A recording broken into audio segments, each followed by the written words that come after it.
All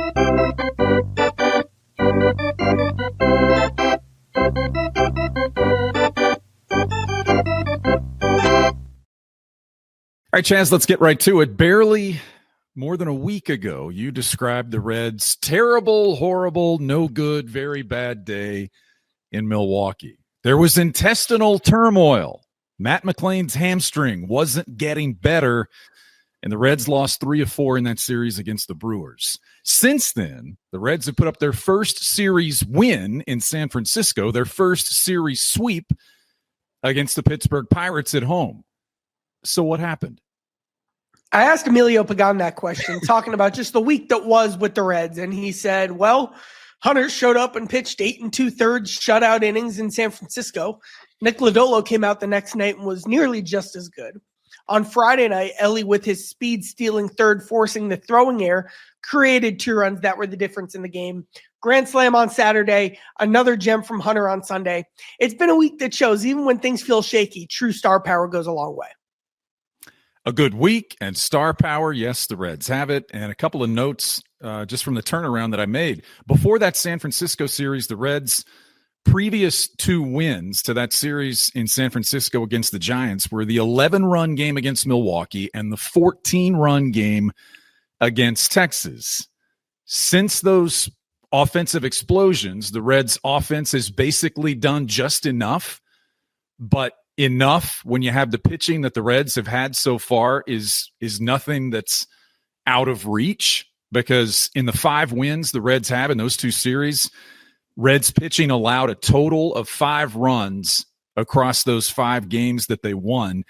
And I think it's also notable, as much as we've talked about starting pitching, that in each of those 5 games that they won, the starter in that game got the win. And the Reds' top 2 starters now, 3 times, 4 times through the rotation for Nick Lodolo and Hunter Greene.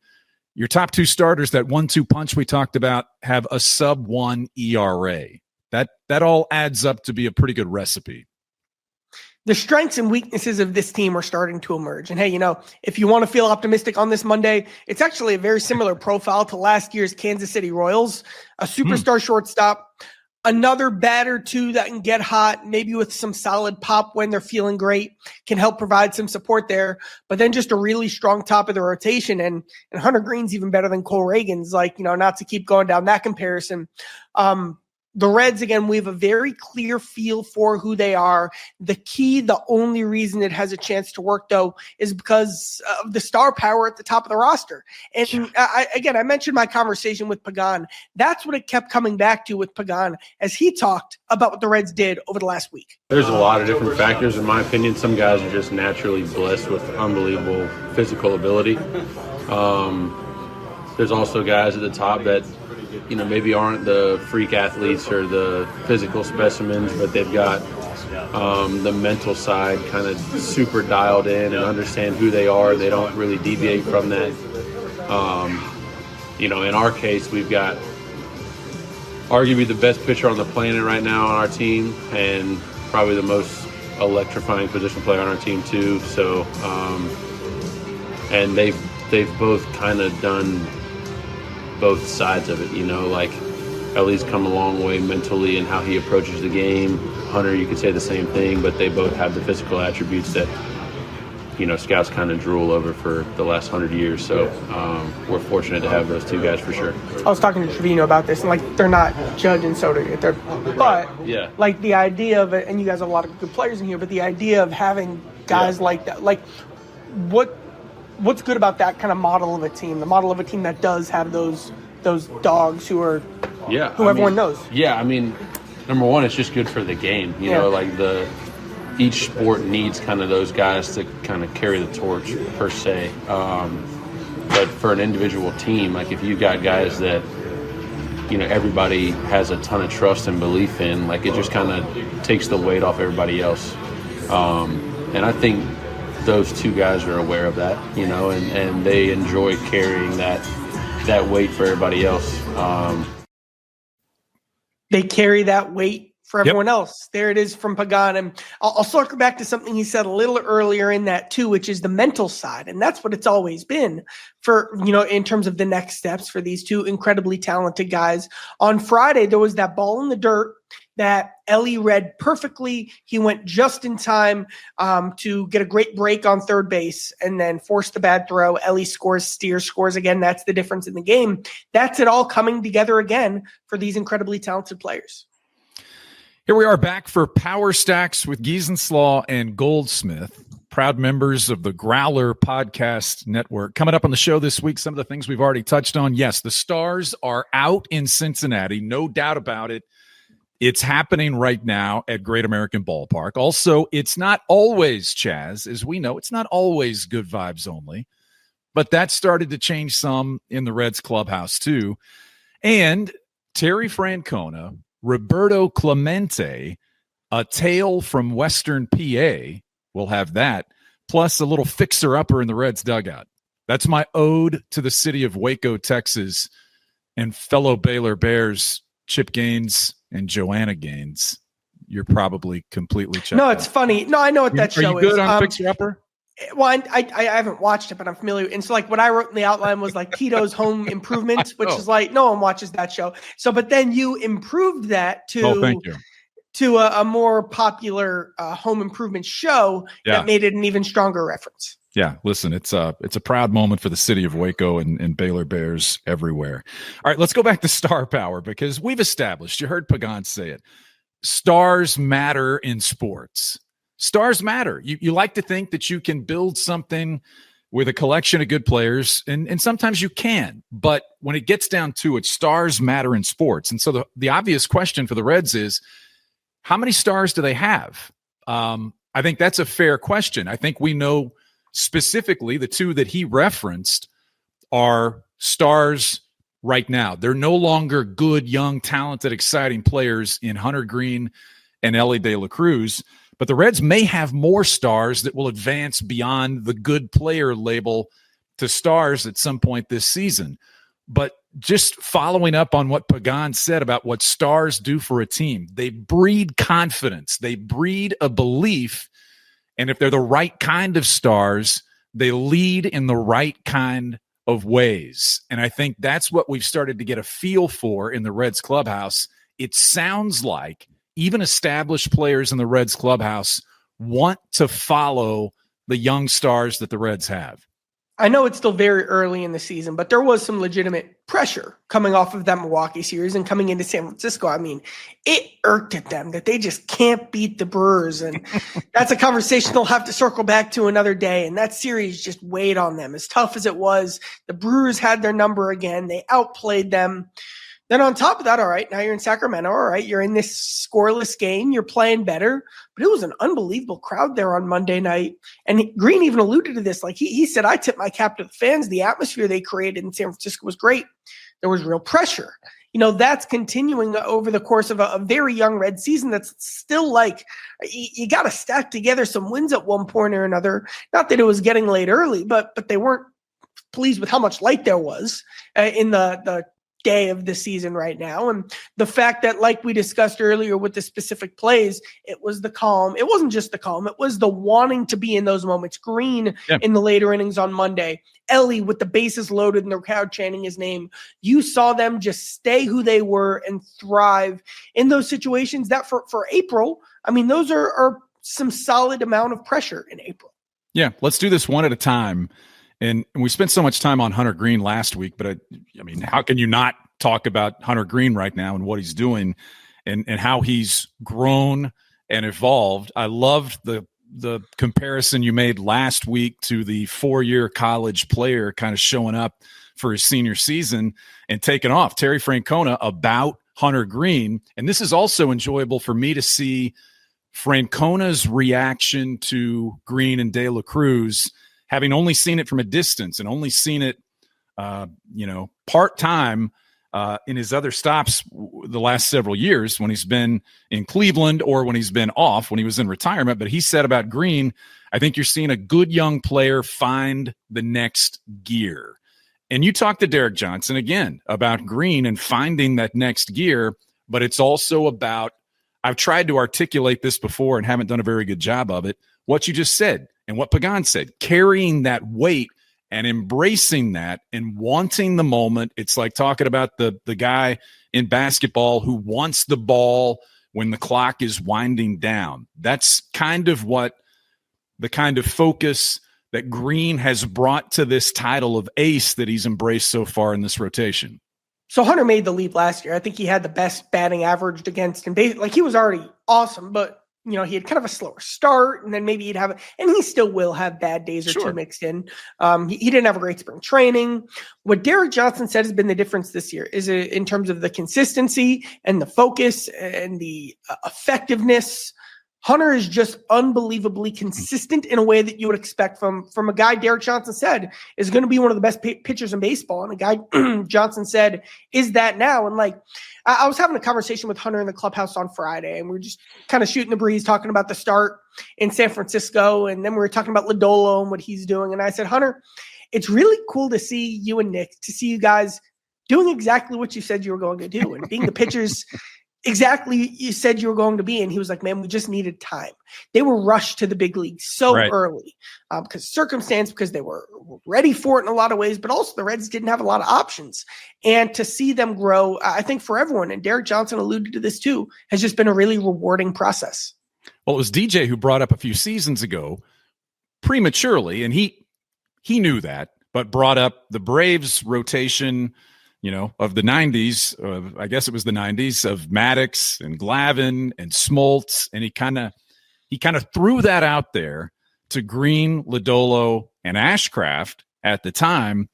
But like you said, it takes time, and it wasn't – you don't want to get way ahead of yourself. You don't want to make obscene comparisons. We're not here to do that. But when you start to see some of the seeds grow a little bit, and you've seen these pitchers grow in that way – as a pitching coach, I think it's great to give them goals, to give them things to look at, to give them things to say you could approach or pursue a similar type status. And I think that's what he's saying to you. We just needed some time, and they still need some more time.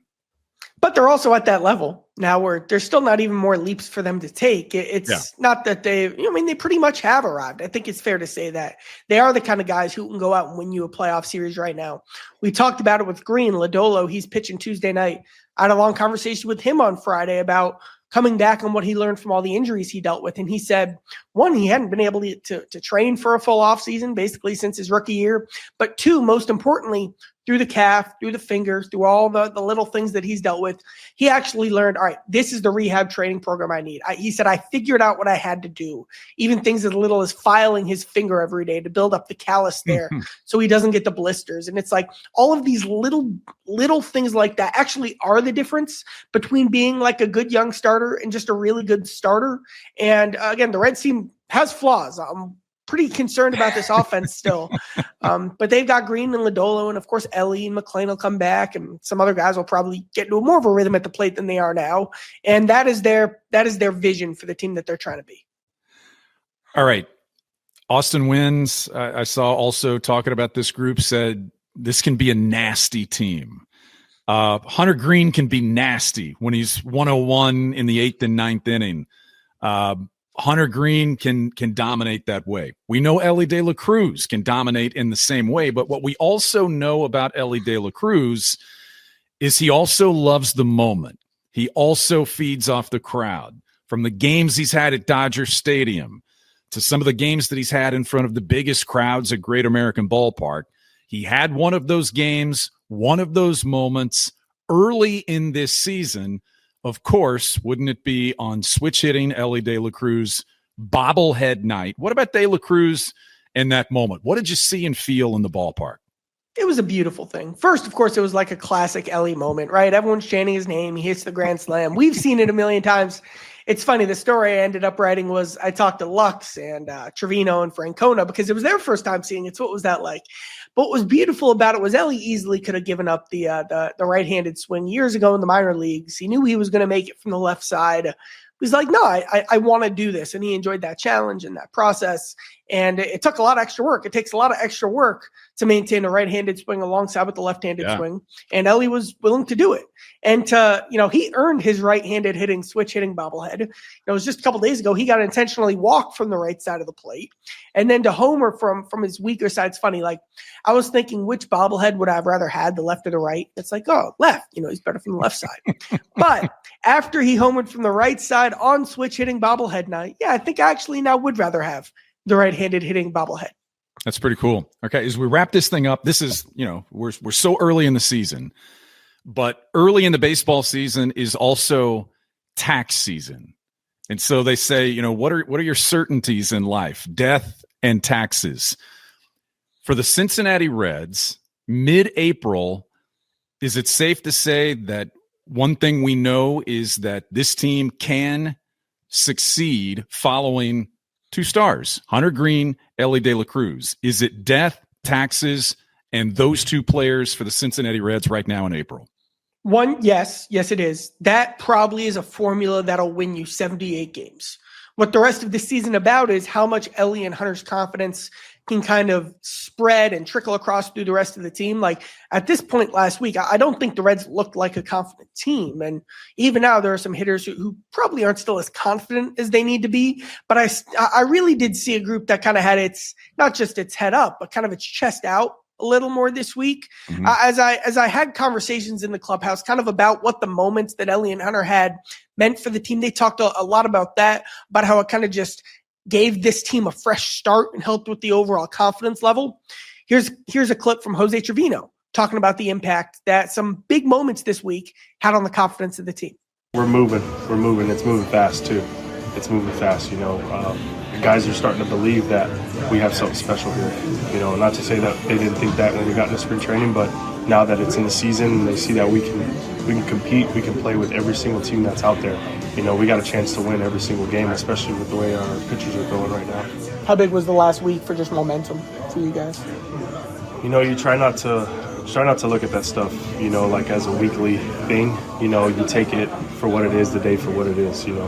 Take every day as an individual day, and you win that day. If you don't win that day, you come back tomorrow and you try to win that day. Just try to keep, as cliche and as corny as it sounds, it's just get better every single day, whatever you got to do. There's going to be plenty of adversity this year. Sure. The stretch you guys had in Milwaukee where you got the sick, McClain goes on the IL. Like, sure. How big was it to kind of get over that first one? Yeah, I think, as an important part of this team McClain is, and how everybody is, things are going to happen. Like you said, adversity is going to happen. Things are going to happen. We need to be able to look each other in the face and be like, hey, like, we're still here. We still have to play. Like, the game's not going to stop for anybody. Nobody's going to feel sorry for us.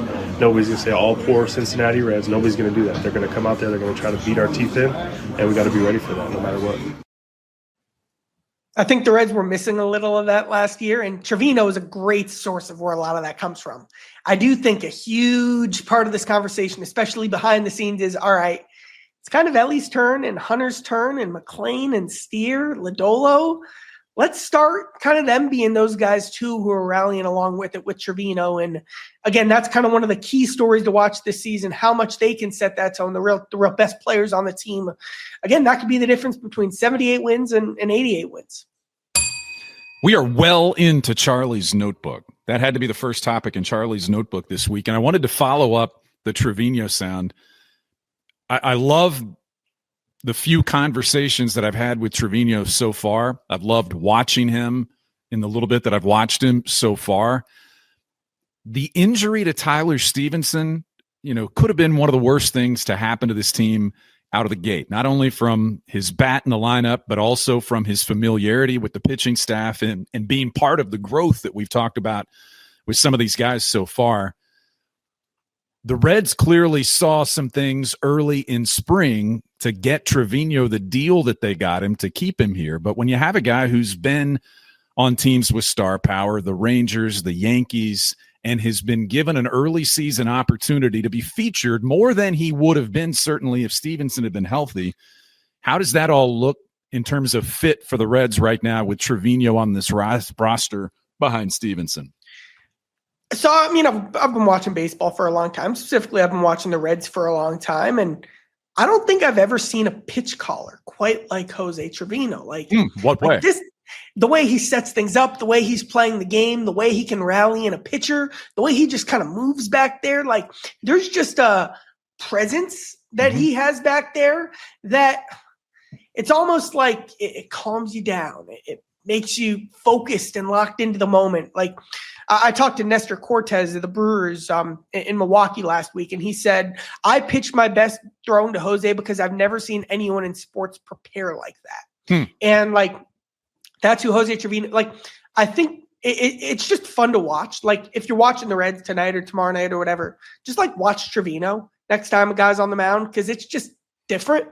Again, he's one of the 30 best catchers in baseball. You know, he's a Platinum Glove winner, but he's been fine with the bat. I do think what he's done from a pitch calling perspective, when Stevenson comes back, Stevenson will be DHing some, definitely more than he did last year, to make sure you keep Trevino a decent amount behind the plate. That's how valuable Trevino is with what he does working with the pitchers. The Texas guy, another Texas guy, Trevino. I'm just saying, just throwing it out there. If you're going to listen to Power Stacks, you're going to get some Texas references from me, from our producer, fellow Texan Kent Garrison, Jose Trevino, Tony Santiago. I could go on and on. I'm not going to beat you down with it right now, but there's a Texas factor that I like to bring up. He kind of has that too. Like I don't even know Texas, but like he very much is like that kind of like confidence, kind of mix of no nonsense and confidence. Does seem very Texan. All right, let's move on to key roster decisions that are approaching this team. The Reds played it, and I think rightfully so. They've been extremely cautious with the players that they've had injured early in the season, specifically talking about Stevenson, McLean, Austin Hayes. Very cautious. Yeah, yes. Very cautious. And some teams say that. Some players say we're playing it cautiously. It doesn't always pan out that way. You can get back sooner than maybe you should be, and that oftentimes can burn a team and a player, later in the season. So they've been cautious with those guys.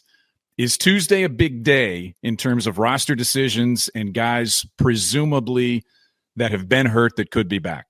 I feel very confident McLean will be back Tuesday. Austin Hayes, I feel pretty solid. He looked good on the rehab assignment. He played 9 innings. I know they're going to have like a conversation today to really shape out, all right, does he need to play more? I think they're going to get him just one more look too. So I don't have a final answer there yet. But when both of those guys are back, that kind of creates the first tough decision from a lineup perspective that Terry Francona's had. I mean, let's be honest. The lineup. Blake Dunn, who's been fine. Blake Dunn's batting second against right-handed pitching, and the options on the bench. It's not like these are all guys who expected to be regulars, but when McLean comes back, he'll be hitting second. When Hayes comes back, he'll be hitting fourth. So that means you have to take, 2 of these guys out of the lineup.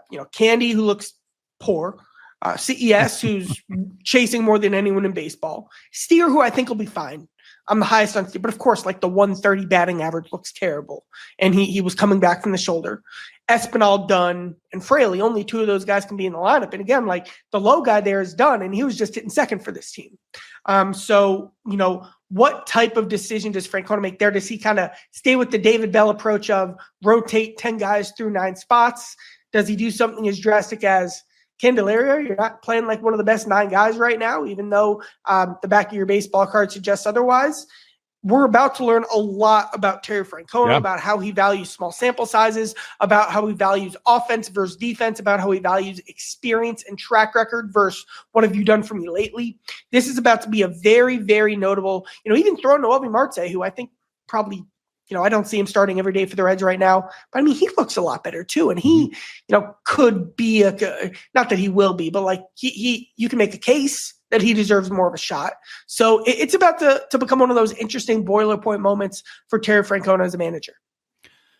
You wrote about Austin Hayes in spring training and him rising to the occasion of the competition, claiming spots maybe when people thought that he wasn't the favorite to do that. He was, in the cleanup spot for the Reds. Is that going to be an interesting thing to watch when he comes back and joins a team that has started to play better, joins a team that has started to find itself a little bit and maybe feeds into that? Well, kind of what matters most is they just need him. Like, they desperately need it. This is a terrible offense performance-wise against left-handed pitching. It's a team that's making some very, very soft contact and is swinging and missing a lot. Hayes, he's just – and what Francona always says about him is he knows what he's doing. He's smart. He has an approach that you love in every facet of his game. Tangent also has an elite arm, so watch out for that from Austin Hayes, helping out the defense in that way. But – man, if Hayes can step in and be a solid hitter, especially against left-handed pitching, I mean, you're just going to feel that difference because, I mean, not that like Steer and Candelario and CES are the 130 hitters that they've been, but they've been hitting 130 or 150. So if you have a guy who comes in and is posting an 8 OPS and is performing better against left-handed pitching, you'll just feel that on a nightly basis. When does Alexis Diaz enter the chat for the Reds and Terry Francona and Derek Johnson? Well, he showed up in the clubhouse yesterday on Sunday. I think that was a good sign. Diaz threw a lot of strikes, and that's really all that matters with Alexis Diaz, even though he did get roughed up a bit in his final spring training outing. I don't expect Alexis Diaz to come back and be the Reds closer. Terry Francona values strikes too much in the ninth inning. You've been getting too much from Emilio Pagan. Pagan just looks like a better pitcher than Alexis Diaz from what I've seen of Alexis, both in person a couple times, over the last couple weeks and on film. So now Diaz, if he's not the closer, and honestly, he's coming back. He's probably behind Ashcraft and Santillan on the bullpen depth chart as well. Maybe unless it's like a bases loaded, just need a strikeout. All right, maybe you go to Diaz there. So he's in there kind of with Barlow and Jabot, and he's probably a bit ahead of those guys. But what Barlow and Jabot give you is a lot of durability. They're always available. They're ready to take the ball. It's the third inning, and the starter has to leave the game. They can get him and go. What does Diaz look like in that role, which is something he's never done? And is he still able to get ready and get the adrenaline pumping and throw strikes right away? That's something he's never done. So, what Diaz is in that middle relief role, that's a bit of a question. So now you're kind of evaluating, all right, Alexis Diaz versus Sam Moll, who would you rather have in the roster? And that is an interesting conversation. And I don't have an answer on that. I don't like to play the game of who goes to AAA. These are all solid guys who are working hard, and I don't like to write anyone's ticket in that way. But that's an interesting little baseball conversation because even though Mold he hasn't pitched all week, still can't get one lefty out. If Diaz is also in a one-out role, which would be like strikeout situations, who would you rather have on the roster is an interesting debate. Yeah. And those questions are going to come. And the good news is that they are coming as guys get healthy, and you're not seeing it go the other way right now. It's going to happen. Injuries happen all season to every team. But hopefully a cautious approach early in the season has been a good approach for this team. And let me say this too. Alexis Diaz will get his moment this year. I'll predict now. Alexis Diaz will have more than 5 saves in 2025. Injuries happen. Bullpens get tired. Guys aren't available. Extra innings. Diaz will definitely have his moment and his chance. And just like we saw with Graham Ashcraft, if you get a chance and you look great, well, congratulations. You know what I mean? And Diaz certainly will get that opportunity at some point. It's just, what does it look like in the very early stages as he has to take on a different role? I'm fascinated by Graham Ashcraft right now. I want to do that later. We'll save that topic, but I'm watching Graham Ashcraft, watching him take the role and the uniqueness of what he can offer late in a game. I think that's going to be a good conversation for us maybe next time. Right now, let's go inside the manager's office. And I enjoy this. I think back to previous managers and what the office looked like and how it was decorated, going back to Brian Price. And then certainly, Dusty Baker had, he had his Hall of Fame table in there, and he had guys sign his table, all the guys that come through. Because you never knew with Dusty who was going to show up and be in the manager's office on any given day. And he also had a sign that said something to the effect, and I'm paraphrasing, of a good bullpen is a manager's best friend, something like that. We haven't spent a lot of time in the manager's office with David Bell because he preferred to do some of his availability outside of his office, so we didn't get a feel of that. We've been back in with Terry Francona. What has been your observation of his still in process decorating of his office? And there is one thing that stood out to all of us right away. Yeah, I'll get to that thing in a second, but just in general, like it is more of an old school baseball thing to have the reporters in your office. Yes. And it's another example of like, all right, old school doesn't always have to mean like analytics or not analytics. Sometimes old school is as simple as where you talk to reporters. And in those types of ways, Terry Francona hasn't changed. And he is just really comfortable. He leans back in his chair, he smiles, he quips, he banters. It really, in an era where press conferences and media availabilities almost feel like they're made for television, Terry Francona sitting back in his chair exchanging with the media really is as genuine as you'll see in terms of like just real human beings having a conversation and trying to get information and learn about a manager and the team. It does feel like that. And then in Francona's office, what we'll get to is he has an autograph with a beautifully illustrated poster of Roberto Clemente and a glove in there as well. And that was an off-season acquisition for Terry Francona. He grew up in Pittsburgh, so he remembers watching Clemente in the World Series when he was 10 years old. And then this fall, he was at David Ortiz's charity golf tournament, which, tangent, I was actually told a different story about that golf tournament. As you can imagine, David Ortiz it's not you and me at this golf tournament. It's some very cool people.